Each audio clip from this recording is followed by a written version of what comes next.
Hey everybody, so this is, I'm just installing, I wanted to make this video because this is just to show everyone exactly how this goes.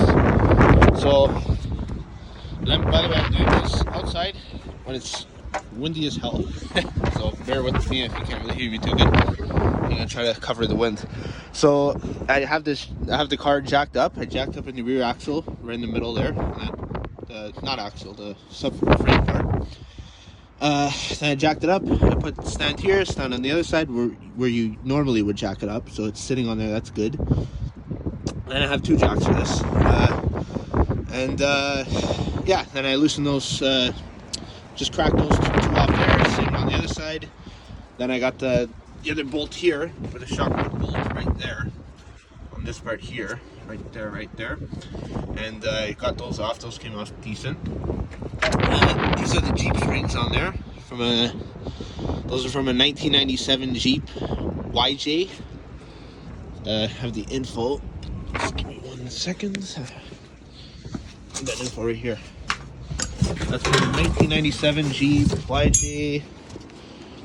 YJ Cherokee. So no, sorry. Those are front springs from a 1997 Jeep Cherokee XJ. And that could be 84 to 01. So 1984 to 2001, that could be.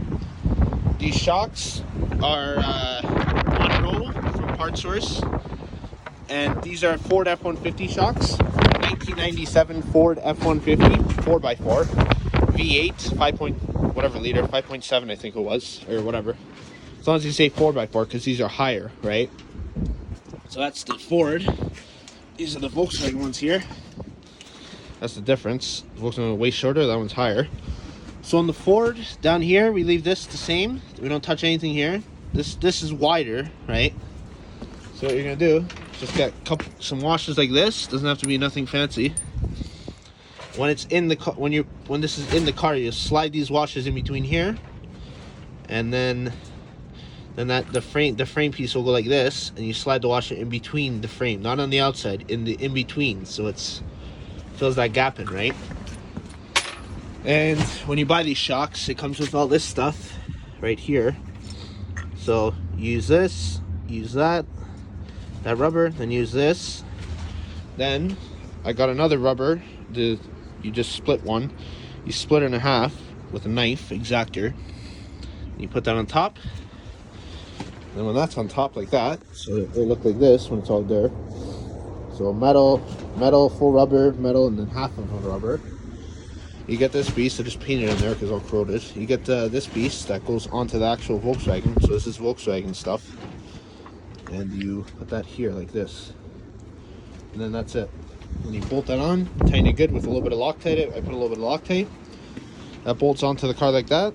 You put the bottom on, and like I showed you here, for the Jeep springs, all I did was use a regular butane torch, and I heated it up. Well, that's the spring end, so this part you just need to heat up the top. I'll show you it right here. So this piece is this is Volkswagen OEM stuff. It's a little bit rusty, but still works. This piece here, heat it up right about in here, then squeeze this with a vise very slowly. You know, make sure it doesn't spring out and shoot at you, but heat this up with a torch. It doesn't need to be red hot. Squeeze this with a vise nice and slowly when it's heated up. Then let it cool down. Leave it in the vise. Don't take it out. Don't take it out of the vise. Then let it cool down. Leave it in the vise. Let it cool down with the compression on it. Then let me just show you. I'll measure it too, so everyone can get an idea. This spring is 16.5 long, roughly. Almost, yeah, pretty much 17 long. This spring.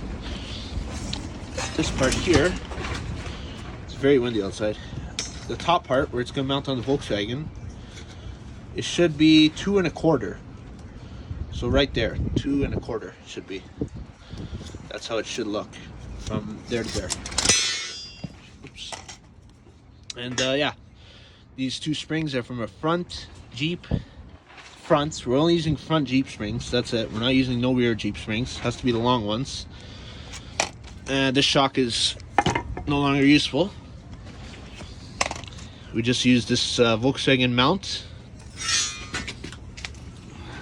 put this on there like that, whatever, how it goes, like that, and that's it. It sits just like this. You don't really need the shock, it's just so it doesn't make noise if you go over bumps, but I don't even think it would, but that's exactly how it look. Just make sure this thing's like right around there, centered nice, and that's it. Then it'll sit on, and that goes on. This is the Jeep spring, this is the Volkswagen spring. So I know it does look way different, but it does fit. I can assure you it does fit. And yeah, that's how it looks. Let me show you guys here too. That's how it's on when it sits. It's not supposed to. This part here doesn't touch the bottom.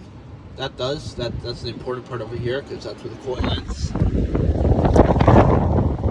Yeah, right there. That's where the coil ends. And yeah, the top goes on like that. No bolts here. Just push it in. That's it.